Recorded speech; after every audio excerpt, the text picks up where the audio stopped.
Hi everyone, thank you for joining us. We're listening to the BiG podcast in partnership with Design and Build UK's Women in Construction Awards. This season we are celebrating women in trade.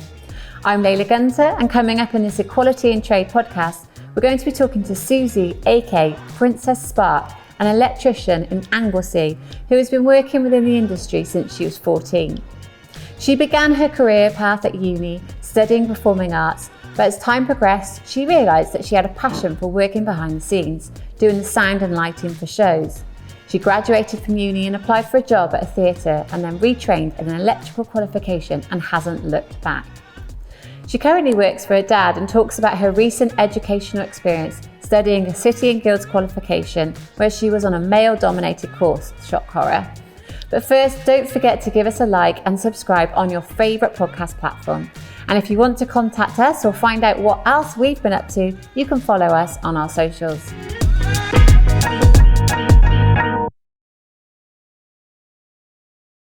Hi Suzy, welcome. Hello. So Suzy, thank you so much for joining us. So we kind of connected on a Clubhouse room, didn't we? Which was called Women in Construction. And so our focus for this season's podcast is to kind of focus on empowering women in trade. So can you just tell me a little bit about yourself, what you do at the moment? I'm from Anglesey in North Wales. And I'm an electrician and I work for my dad. Fab. And so can you just tell us a little bit about your background? Because I don't think you actually went straight into being an electrician, did you? No, I did start working with my dad when I was 14 in the summer holidays as a summer job. But my massive dream job was to be a West End performer. Very big dream. I went and did performing arts at college, then I went to university and did it. And while I was in university, I got into doing the sound and lighting and all the technical stuff for the shows and things, and I sort of started to enjoy that more than performing. So I looked into jobs at the end of uni, and there was one going about 20 minutes away from me in a new theatre that was being built. And it needed electrical qualification. So I had a chat with Dad and he said, well, why didn't I go and get it? Then I've got a fallback then, and it went from there. Yeah, wow. So because you said that you actually kind of like quite enjoyed like doing more technical sides at uni. So how did that come about?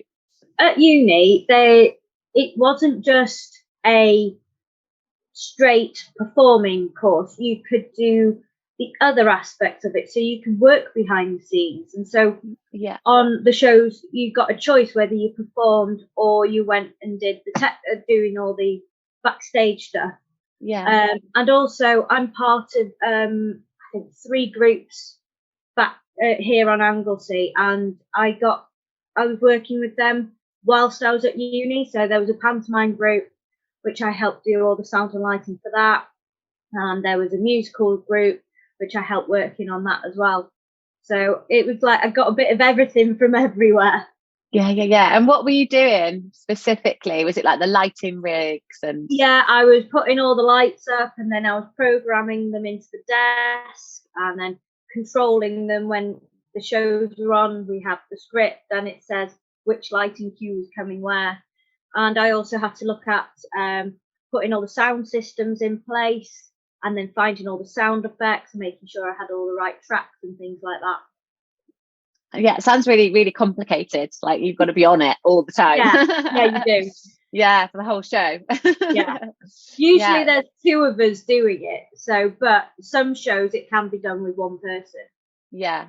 But like, I guess if you kind of mess anything up, it's kind of like the actors are going to be thrown as well. So you've got to be so on point. Yeah. It's happened a few times.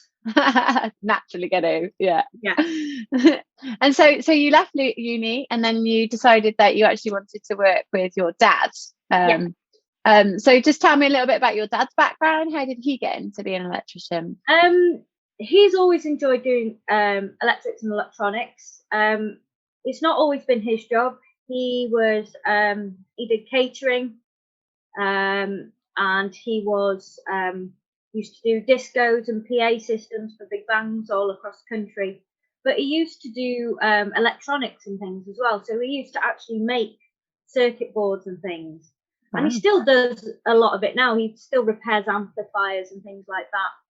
And then he worked as a maintenance for a company for a few years and got his electrical qualifications through them. And then he went and worked for an electrical company. And then it's coming up to 12 years or something now that he's been working for himself. So yeah, I've been working with him since he started, pretty much. Oh wow! So you've been an electrician for 12 years now? Well, not officially. Okay. I've only officially been an electrician for 2 years. Okay. And I didn't start my qualifications until 4 years ago. But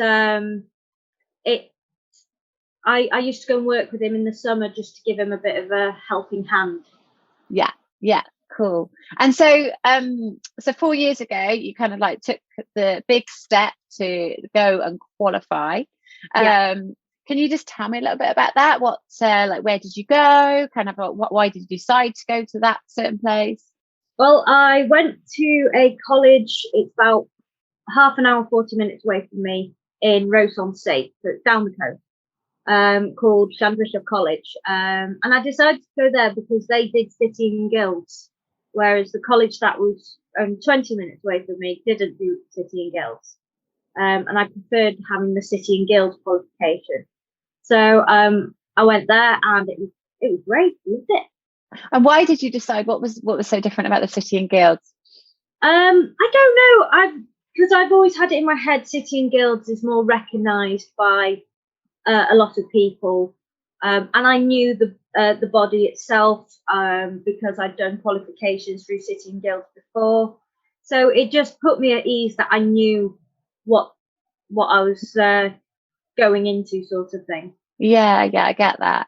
And so when you were actually at the college, obviously you would have been a maturer student. Were there lots of other maturer students with you? Was it a range of males and females? Was it quite diverse? I was the only female, apart from one of my lecturers. She was a female lecturer for the electrical. Well, she did the MVQ and apprenticeship side. But I was the only female, and it was a mixed group. I wasn't the oldest, and I wasn't sort of not the only mature student. There was other mature students there. Yeah. But there was a lot of school leavers who didn't really want to be there, but they had to be in education, so they had to do something. And what was your experience with those like? How were they? The mature students were really nice, made an effort to speak to me. I'm still friends with one of them, chat and meet up for coffee and things. And then the younger ones just didn't know how to deal with a girl, if that makes sense. Yes, they've just come from school, but if I made friends with one of the other younger ones, they're like 16, 17, 18 age range, and they would take the mick out of that boy and say really not very nice things about him because he was friends with me. And I'm like, what's wrong with me? You don't even know me. They wouldn't even make an effort to speak to me and get to know me. So it was just like, how can you judge me if you don't know me? Yeah, so weird. And why do you think that was? Like, because you're a girl, or? Probably. I don't know.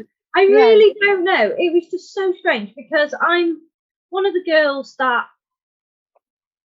is easier to be friends with boys than it is girls. Yeah.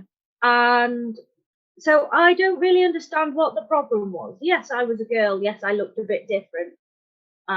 Yes, I was in a male course, but I just don't know what the issue was. Yeah, bless you. No, I don't either. I don't think anyone should really.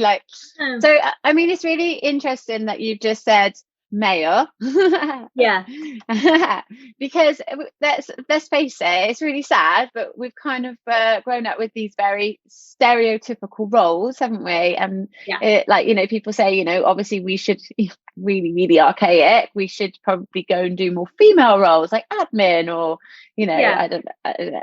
So what are your thoughts on that? Like, obviously, you think in this day and age, those barriers would have broken down. But how do you feel about that? Because you've only just come out, like maybe 4 or 5 years ago. So you said qualified, didn't you? So how do you feel about that at the moment? I think these barriers need to be got rid of. You know, we're not stuck in the 1950s. It's not boys do this job, girls do this job. Everyone can do whatever job they want, no matter who they are. No matter what gender they are, they should be able to do whatever they want. So why is it now in 2021 that we've still got this stigma of girls doing construction? It's just not fair, because it's putting girls off coming into it, because you've still got these people who say that girls shouldn't be doing these jobs. It's really sad, isn't it? So because I just want to kind of like move like through your education and go into kind of your experience with work. But so how were your lecturers with that? Like, did they pick up on these kind of like I guess antisocial vibes from the boys, or did they say anything? Not really, because I kept myself to myself. I sat at my own desk, because if I had someone next to me, I would get distracted. And I sat at my own desk and I could put everything out where I wanted, where I could find it. But the lecturers were great with me. They didn't treat me any different to the boys. If I needed help, they would give me help. If I was stuck on something, they would help me. So I was never excluded. The lecturers were absolutely brilliant. I couldn't fault them. Even when I had, because I suffered really bad with confidence and anxiety and stuff. When I had one of my anxiety flips, they would just, I remember one of them, I was about to start an exam and he knew that I was having a moment and he could see that I was struggling. He came behind me and just said, just breathe, you can do it. Aww. So it was like that helped quite a bit. So my lecturers were brilliant and I couldn't fault them. They just ignored all the childishness from the boys, you know. It wasn't bothering me. I wasn't bothered if they didn't want to be friends with me. It was just, if things were said and they did hear it, they would tell them, but they wouldn't do anything if they didn't hear it, sort of thing. Yeah. If it did get worse, and it got worse, if it had got worse, I would have spoken up and they would have done something. Yeah. So it was really good. So that's good that we know like education is kind of there and supporting. Yeah. Well, how was the female tutor? Was she? She was absolutely brilliant, because she's been in the industry as well, so she knew exactly what it was like, and she was brilliant. I absolutely loved working with her, and I used to love it when she used to come out to sites to see me as well. She would never take anything off the boys either. That's great. So she's a really good role model. Yeah, really. That's really cool. Check out designandbuilduk.net and go to the Women in Construction Awards section. On there, you'll be able to nominate any wonderful women, men and companies for one of our upcoming awards for 2023. On there, there's also a section for Women in Construction and Infrastructure Hub, where we're creating a community of women across the construction and infrastructure sector who are going to be passing each other work and inspiring each other. Due to launch in October, so if you just fill out the whitelist details, we'll keep you updated.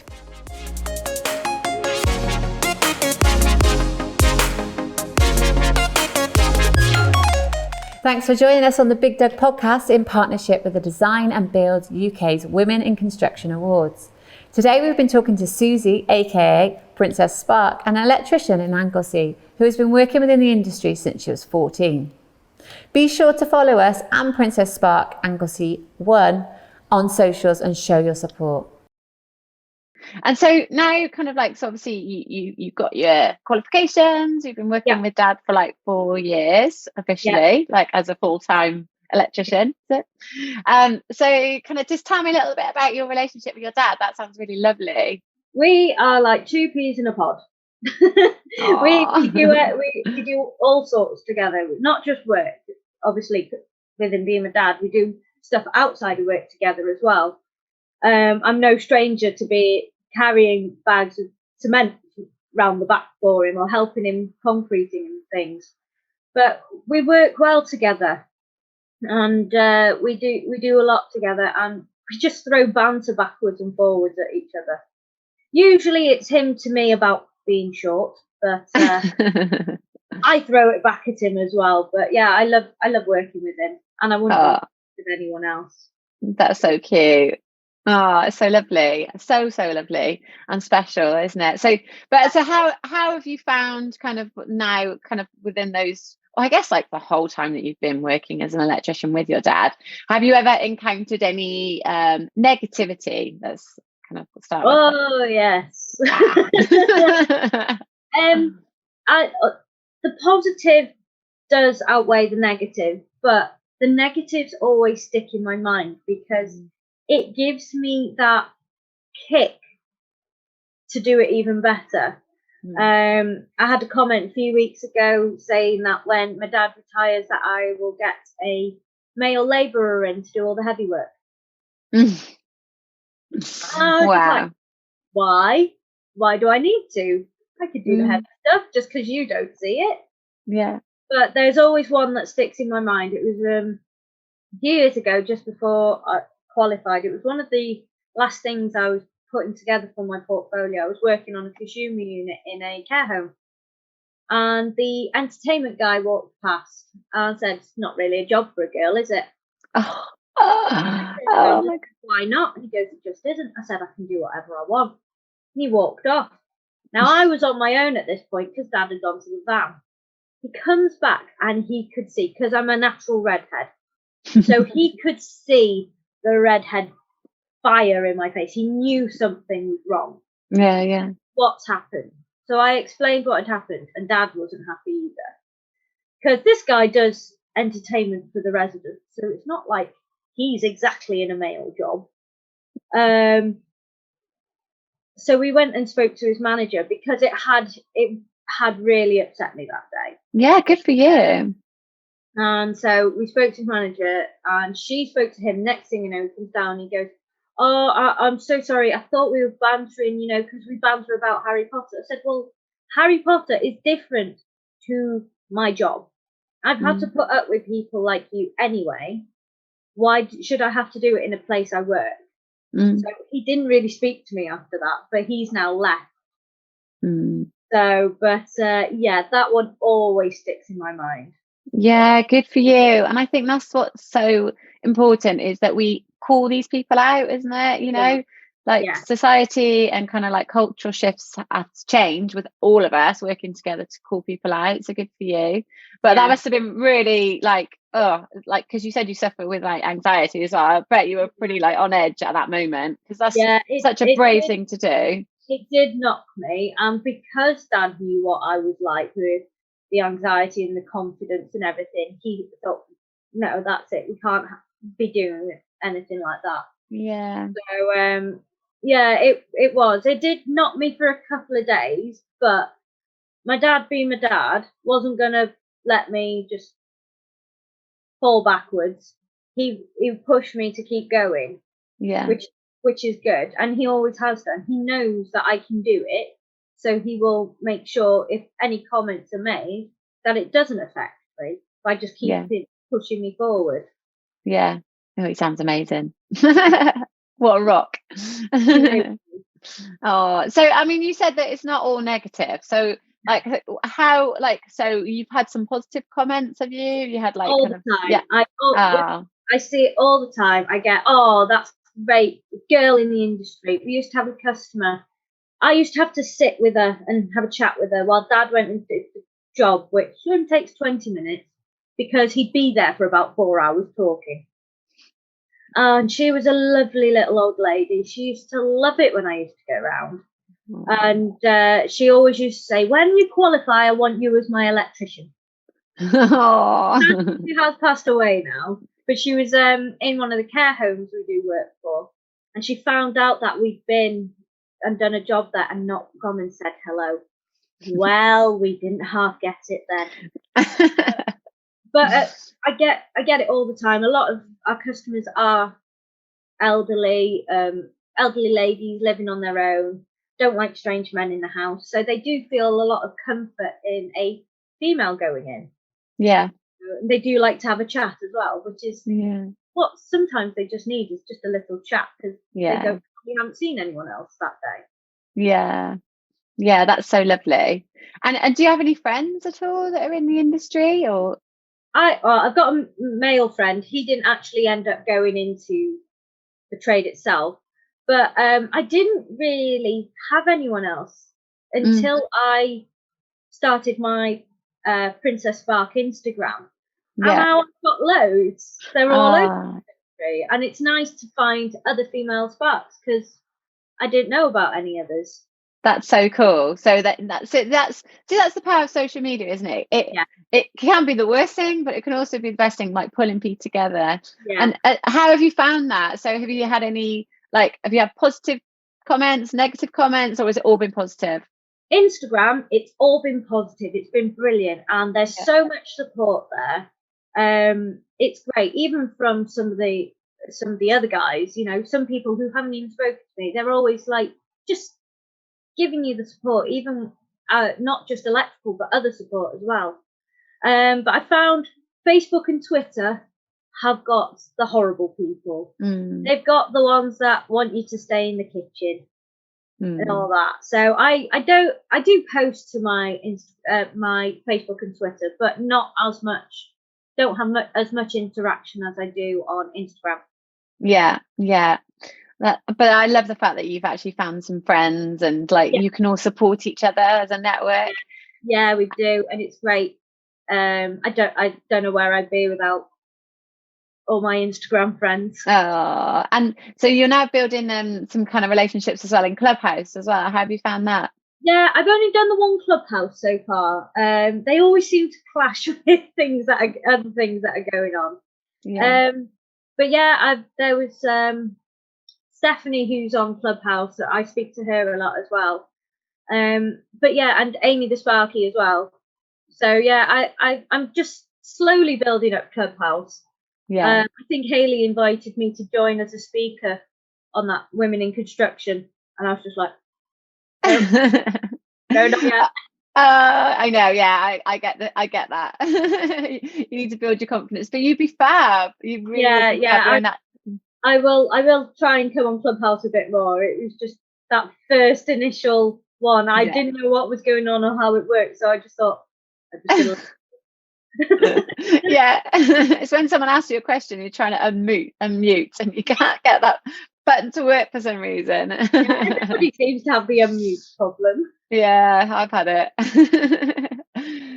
So I mean, it's really lovely to meet such a bouncy, bubbly, kind of beautiful person that wants to like help others as well, that's actually working in the trade and is a woman. So kind of like, what would your advice be to kind of like maybe young school people that are thinking about it, or people that are maybe older that are trying to like make a decision whether or not they want to go into a construction or a trade industry?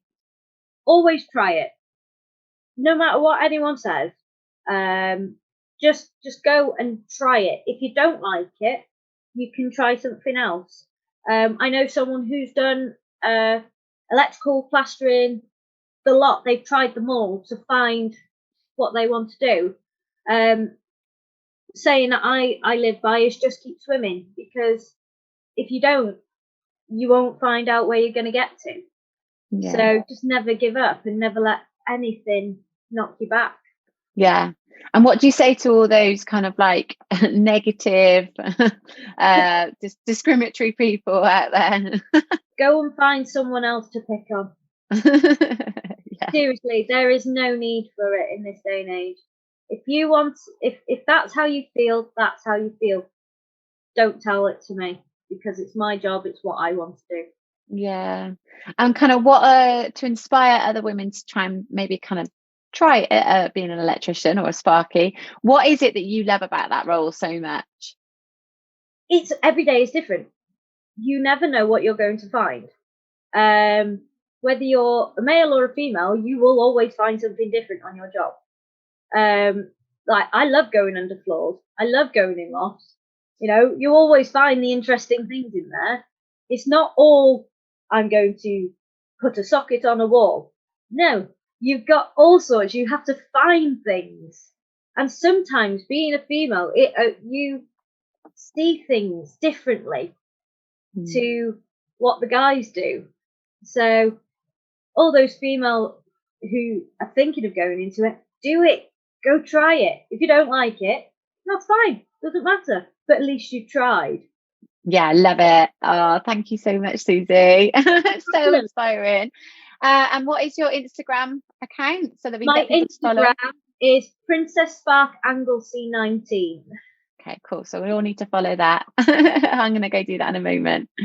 Thank you so much for your time, Suzy. You're very welcome. It's been absolutely fabulous. And thank you everyone for listening. So please tune in for next week's episode.